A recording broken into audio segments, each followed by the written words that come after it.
아니라 어딘가에 정착, 정주에 있으면 그 정주에 있다는 것 때문에 그걸 지키려는 욕심이 생기고 그 이기심이 생기기 때문에 사람들이 정주하지 말고 돌아다녀야 된다는 얘기를 한 것이고요. 구원에 대해서도 헤세는 당시에 대세를 이루었던 뭐 이렇게 죄를 지면은 뭐 벌을 받는다거나 뭐 지옥에 간다거나 하는 그런 생각보다 헤세가 생각한 것은 모든 사람은 이미 그 세상에 생겨남으로써 벌써 그것이 구원이다. 태어난 것이. 그리고 세상에 쓸모없는 사람은 태어나지 않는다는 그 이야기를 작품에서 많이 해서 모든 사람들에게 그런 구원을 좀 따뜻하게 전해준 그런 영성가라고 저는 생각합니다. 그래서 그가 썼던 그 대표적인 시가 방랑길이가 있는데 슬퍼하지 말아라 슬퍼하지 말아라 곧 밤이 온다. 그러면 이제 우리는 쉬게 된다. 뭐 그런 따뜻한 시도 있었습니다. 이제 그 한국의 시인 중에 충북대에서 아직도 가르치고 있는 국문과에서 가르치는 권정우라는 시인이 쓴 시로 만든 노래 위로의 노래 두 곡 들려드리겠습니다. 다시 나와주시면 첫 번째 노래는 시인은 제목을 산에서 나오며라고 붙였는데 제가 시인의 허락을 얻지 않고 제목을 위로라고 바꿨습니다. 여러분 노래를 들어보시면 참 제목을 잘 바꿨구나 생각하실 겁니다.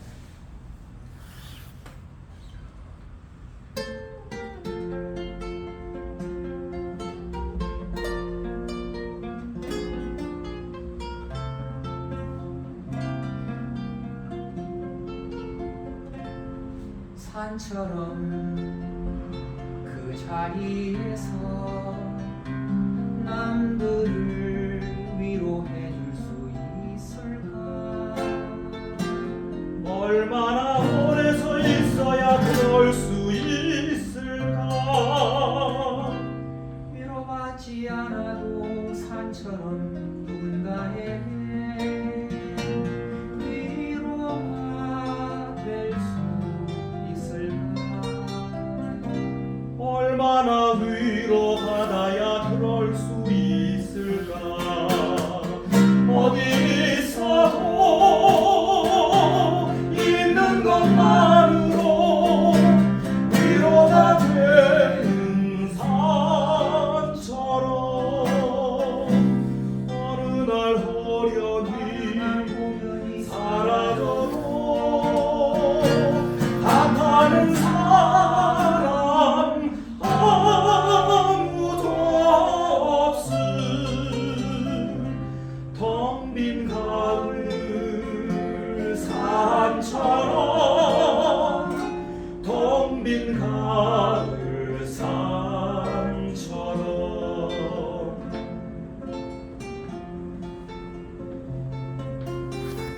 산처럼 그 자리에서 남들을 위로해 줄 수 있을까?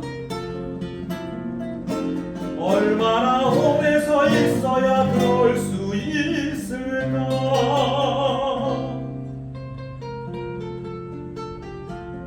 위로받지 않아도 산처럼 누군가에게 위로가 될 수 있을까?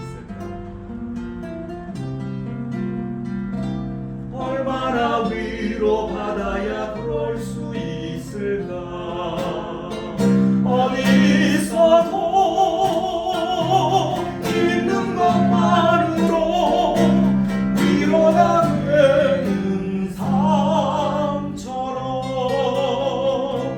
어느 날 호련히 사라져도 탓하는 사람 아무도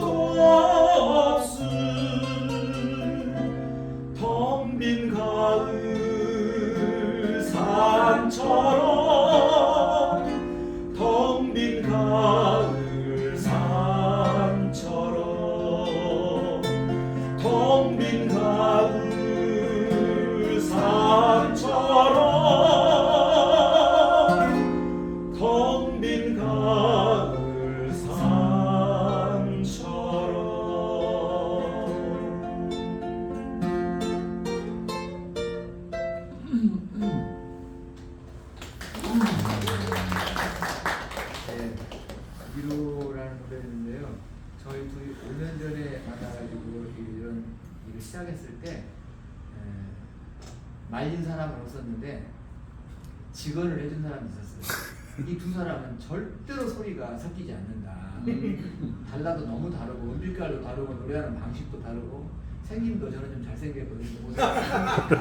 절대로 그러니까 안 될 거다라고 다 했어요. 한 사람도 이 둘은 참 잘 될 거라고 생각이 없었는데 저희들은 뭐 안 섞여도 했거든요. 그런데 저희들 해보면서도 스스로 소리가 블렌딩이 잘 된다는 걸 느꼈었어요. 근데 많은 분들이 그렇게 말했던 사람들이 절대로 섞일 수 없는데 오묘하죠. 뭐라고 말았었는데 묘한 그 조화가 있다라고 했는데 3년쯤 지나서 어떤 전문의를 만났어요. 저희 노래를 듣더니 그분이 자기는 원래 뭐 교회 합창단이긴 하지만 노래 전문가가 아니고 현대 자동차에서 주파수, 헤르츠를 연구하는 미국에서 그걸 연구했고 그걸 박사학위를 받아서 30년 동안 현대 자동차 연구실에서 주파수만을 연구하는 사람이에요. 자동차의 주파수가 무슨 소용이 있냐고 하니까 자동차에서 그 연령대가 타는 그럴 주 타겟트가 되는 연령대가 좋아하는 주파수를 입력을 해놔야 차가 팔린대요. 여러분 아셨어요? 아니요. 그러니까 그거를 잘못 맞춰서 해놓으면 여지없이 단종된대요. 몇 개 있대요. 예를 들어주더라고요. 그러니까 젊은이들이 좋아하는 주파수가 있고 노인들이 좋아하는 주파수가 있다는 거예요. 그걸 미리 넣어놓는대요. 차에다가. 그 차가 운행할 때 그런 주파수를 우리가 느끼고 있는 거예요. 근데 주파수는 들리진 않거든요. 헤르츠라서 진동수. 네. 그런데 그래서 그게 우리랑 무슨 상관이냐 하니까 자기 처음에 이 노래를 딱 들을 때 두 사람 소리가 달라도 너무 다른데 어떻게 이렇게 블렌딩이 되는가 하고 봤더니 이 우리 둘의 주파수가 이 다른 주파수가 아무도 거부할 수 없는 합을 이루고 있다. 그래서 우리 두 사람의 소리는 누가 들어도 뭐 좋다고 칭찬은 안 해도 절대로 듣기 싫지는 않을 거라고 이렇게 얘기를 해줬어요. 믿습니다. 더욱더 가열차게 저희는 작곡에 안 섞여도 한다. 근데 어디 있어도 있는 것만으로 위로가 되는 산 같은 분이 저에게는 이분이세요. 죄송해요. 진짜 계신데 딱 지적을 이런 분은 세상에 그냥 아무것도 안 하고 계셔도 그냥 나다니지 않으셔도 될 것 같아요. 당신이 생각하는 것을 글로 적고 다시 그것을 삶으로 사는 행동하는 양심. 저희들이 책을 보고 뭐 종교도 그렇고 신학도 그렇고 다른 책을 통해서 지성을 수혈 받는데 실제 그걸 쓰신 분들이 그거를 그 양심을 자기가 쓴 것을 삶으로 사는 분들이 글쎄 얼마나 될까요? 많이 있겠지만 뭐 제 주변 가까이는 이런 분이 계셔서 일본의 무라카미 하루키라는 작가가 이런 얘기를 했어요. 당신의 주가가 최극 정점에 올랐을 때 기자회견을 자청해가지고 세계가 깜짝 놀랐어요. 그때 노벨 문학상에 노미네이트 되었을 텐데 그 해에는 꼭 받을 거라고 했는데 못 받았잖아요. 근데 이분이 그렇게 수상하기 직전에 발표되기 직전에 기자회견을 자청해서 무슨 얘기를 했는가 하면 당시 그런 얘기였어요. 한국에서 위안부 할머니들이 막 그 일본에다 다시 배상하라고 하니까 일본에서 날렸어요. 막 관방상 뭐 날려서 우리 니네 나라에다가 100억엔을 줬지 않냐. 박근혜 정부한테 줬잖아요. 그걸 주고서 앞으로 다시는 이걸로 문제 삼지 않겠다고 약속을 다 했는데 왜 또 이러느냐고 막 일본에 들끓었잖아요. 그때 무라카미 하루키가 기자회견 자청해서 뭐라고 얘기했냐면 일본하고 일본 사람들이 한국에다 언제까지 그럴 거냐고 묻는다면 자기가 답해주겠다. 한국 사람들이 이제 너무나 사과를 많이 하고 너무 보상을 충분하게 해서 이제 됐으니 그만해라 할 때까지 해야 된다. 그러니까 그 피해를 입은 사람이 이제 됐다고 할 때까지 해야 된다는 거예요. 이미 일본에서 한 것이 충분하다고 느낄지 모르지만 저쪽에서는 충분치 않아서 한 일이라는 거예요. 그러니까 그렇게 자기 그 양심을 행동으로 보였기 때문에 저는 그 작가의 작품도 좋았지만 그 무라카미 하루키라는 작가를 이렇게 존경하게 됐습니다. 그래서 이거를 들려드리려면 아까 그 무의자연의 시를 써주신 권정우 시인이 똑같은 시로 쓴 노래 하나를 제가 마지막 노래로 들려드리겠습니다. 곁에 있는 한 사람이라는 노래입니다.